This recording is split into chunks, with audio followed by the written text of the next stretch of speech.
So you're looking 5-10 years into the future.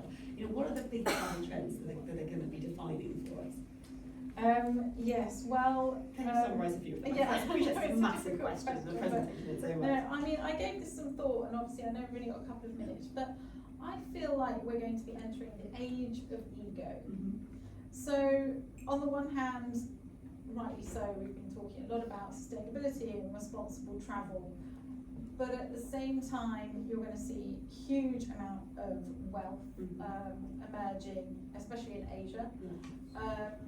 And I think with this, in addition, even within the UK market that is already very well travelled and is essentially old money in comparison, the immense challenges that we're all facing globally in terms of the climate crisis and the anxiety that comes with this will create a kind of pushback which will manifest as this age of ego, which will be the pursuit of self-gratification, hedonism, decadence, indulgence, pampering, and status that comes, with is associated with travel, really, and it's going to be very selfish, unfortunately.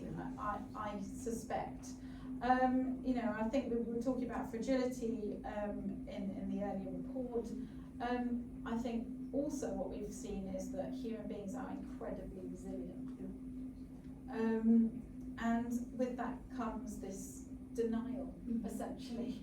We are so good at just carrying on, even when the world is burning, and we're experiencing these catastrophes, which is great on the one hand, but also can be detrimental. It can seem very self-centered. But I think this is the direction of things. And I think with every trend, you have a counter trend. Just in the way that you've seen, Generation Woke emerging, you're also seeing the rise of right-wing politics around the world. And these two things coexist. I think that's kind of paradoxes all the time. Exactly. And I think, travel is, on the one hand, going to be far more conscious, ethical, sustainable, hopefully. And the travel industry, I think, has got to be driving it, because consumers have been, big industries have been trying to put the responsibility on consumers for so long. BP created the concept of the carbon footprint to make you and I all feel bad about how much carbon we are putting into the world when it's really these big corporations. So, it's going to be, rightly or wrongly, consumers are going to want to consume travel, they're going to want to travel to all these places, they're going to want to have a fantastic time, but we have to be responsible for trying to lessen the impact of that. When you think about, just to finish on some numbers, travel is expected to be worth $15.5 trillion by 2030. That's up from $9.5 trillion today. That's massively, it's massive. There are about 2,700 billionaires right now on Earth. Just 2,700. It's not that many. There's 171 in the UK. 2.8 million millionaires in the UK. By 2030, 50 million millionaires in China. 6 million millionaires in India, compared to 2.8 million in the UK. Look at where the wealth is going to be in just about 7 years' time.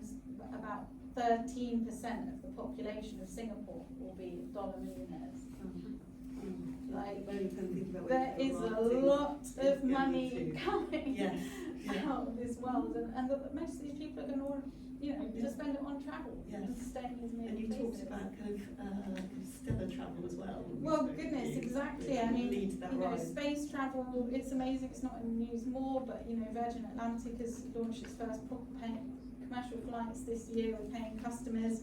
By 2030, they could be flying 3,400 passengers per year up to the edge of space. You've got lots of innovation happening in this realm. You've got these amazing helium-powered airships, which are configured with essentially like hotels hanging from beneath them, with rooms that you can sleep in, and bars and restaurants. They can take off vertically, land anywhere. You can do these week-long air cruises. I know Polaris and Cookson Adventures are partnering with the companies that are building these airships. Extraordinary voyages around the world. Then you can go up with another company like Zafalto and have a Michelin-star meal in a stratospheric air balloon. You just float silently up 6 hours, you drink champagne, look at the curvature, you know, the blackness of space.